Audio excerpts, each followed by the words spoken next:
ningewaambia kiroho safi yale ambao wanahitaji kufanya katika kusaidia wananchi watukufu wa Kenya na wakisii, lakini wametoka.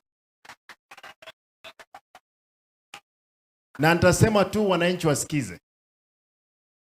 Kuna mradi mmoja ambao mimi niliongea na rais, unaitwa Kenya UK Health Alliance, ambao ulikuwa ulete bilioni 500 katika region ya hapa Lake Region Economic Block.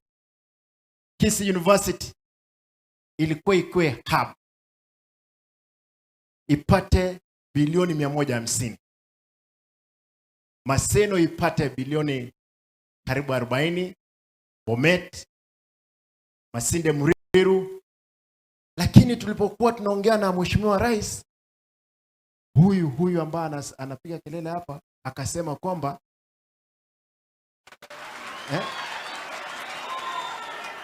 anasema inji iko na deni. Hata sisi wa Kisii tumesema kwamba pia tukue katika deni ya Kenya. Mimi ningemuuliza, pesa hizi sasa wamerudisha kutoka bilioni 500 mpaka bilioni 120. Na hata hiyo bilioni 120 sioni ikija hivi karibuni, kwa sababu kumekuwa na vitina nyingi.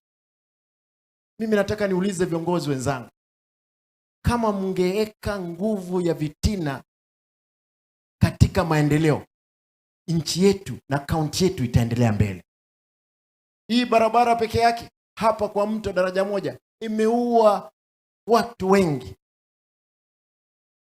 Jana tulikuwa tunazika msichana mmoja wa miaka 17, alikuwa amepata B+ kwa sababu ya accident. Leo mwingine anazikwa hapa Bobaracho. Mimi ningeuliza kwamba nguvu hizi zote mnaweka, negative energy tuiweke ifanye kazi. Kitu ya pili, nimeona mtu anaitwa county commissioner hapa.